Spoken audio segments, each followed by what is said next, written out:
ਉਹ 2 ਗਾਵਾਂ ਵੰਨ ਨਾਲ ਤੇ 2 ਮੱਝਾਂ ਸਜਰੀਆਂ।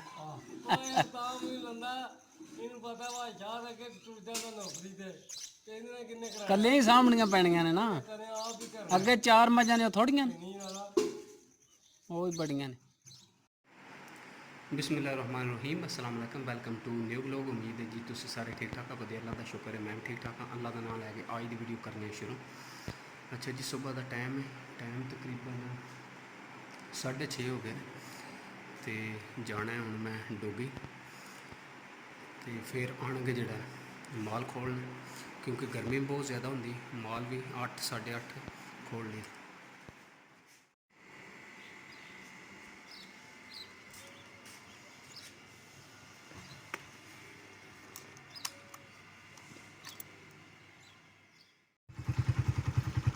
देखिए जो बोर्ड है ना छपड़े के बहुत ही खाना है, तो छपड़ा भी काफ़ी जो बड़ा है।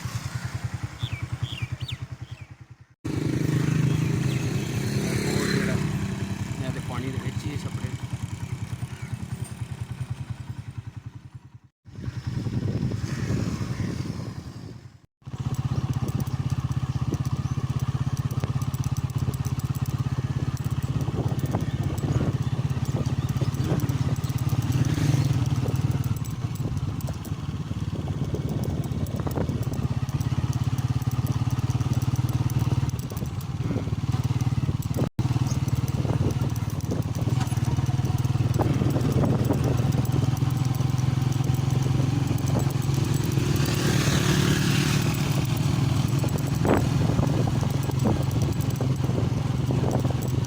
डोगा पिंड में लंघ आए हैं।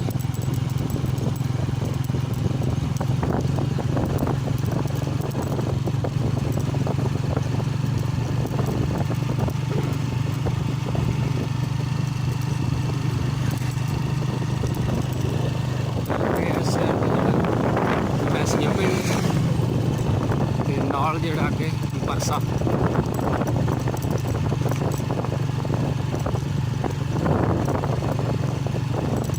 डोगा मैसियां ते बरसा दोवे जिस वे इधर गुजरात वाली साइड से जाइए दौलता नगर तो नैस रोड ते लैफ्ट साइड से आते हैं।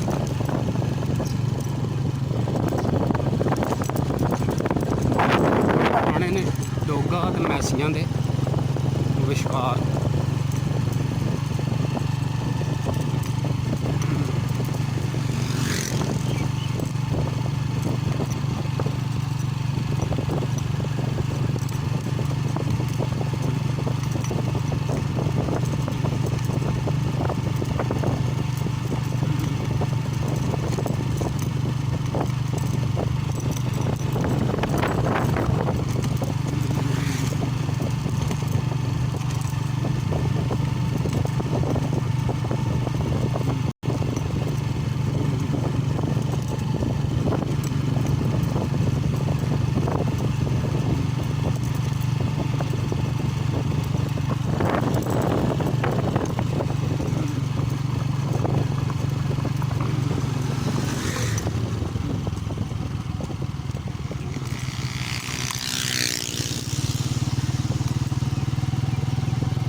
रोड जी ना बहुत ही खराब है, थोड़ा जी बोकल मोड़ है।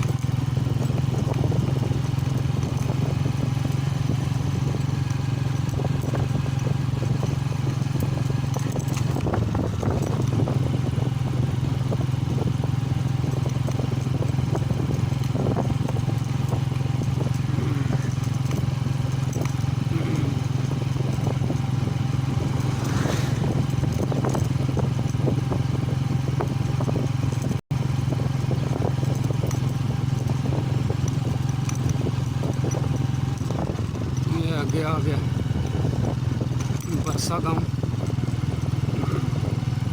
यह रास्ता जोड़ा जाता है मैसिया नहीं जाता तो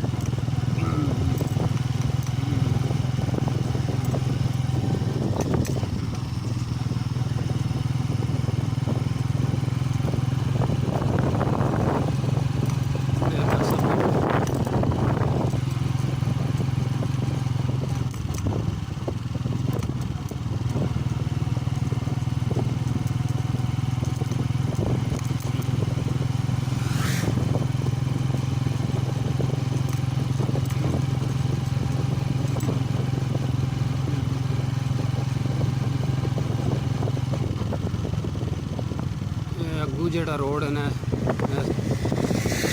साढ़े गाँव में जाता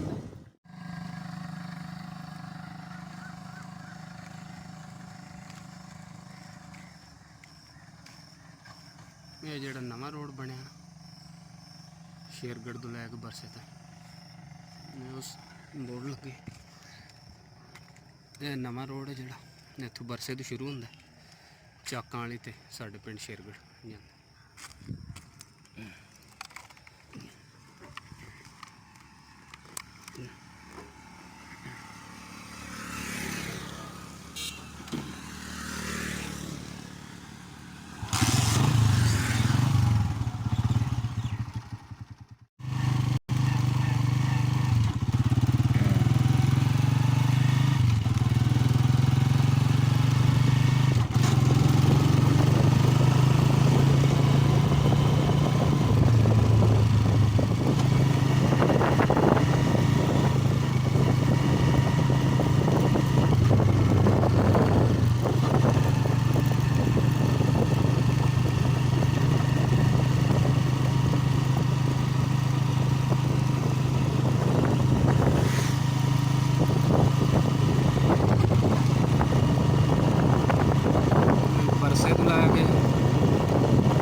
पिंड का तकरीबन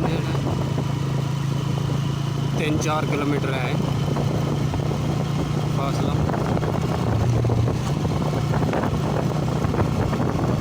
जरा रोड जोड़ा है इन्ना बिजी भी नहीं होंदा ते उंज भी नवा रोड बने तकरीबन 5 मिनट लगते हैं उत्थे जाने।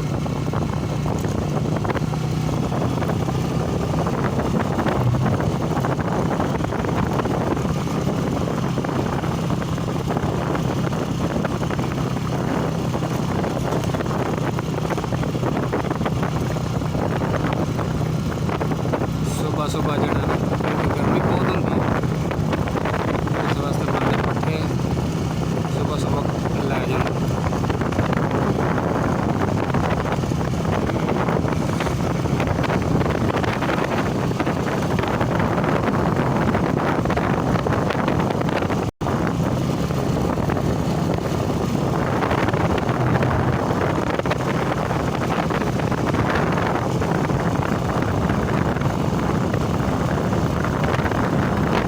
बारिशां की माशाल्लाह बहुत ज़्यादा होती हैं इस वास्ते हर पासे जो पट्ठा रज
जिस तरह हम बारिशा हुई ने बारिशों में इस रास्ते मोटरसाइकिल बिल्कुल नामुमकिन आ क्योंकि पानी तो हो जाता है जगह जगह रास्ता जो मिट्टी भी जी है साइड से जी चीकनी थोड़ी जी बारिश हो तो रास्ता खराब हो जाता पर अल्लाह का शुक्र है जब की रोड बनी है रास्ता बहुत ही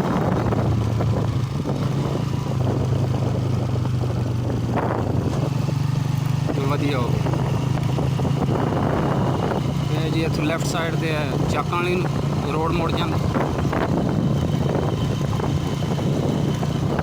ਇਹ ਸਾਡੇ ਗਾਉਂ ਨੂੰ ਸਿੱਧਾ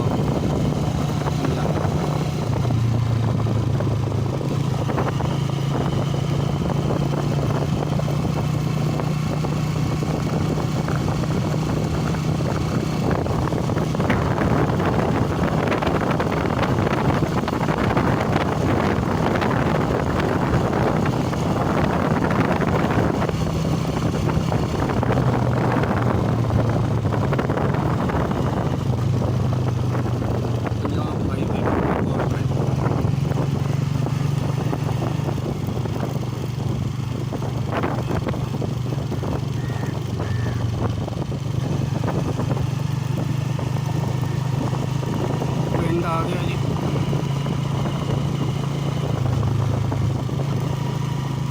ये जो रोड है अगे राइट साइड से सीधा दौलता नगर लाला मुसबाग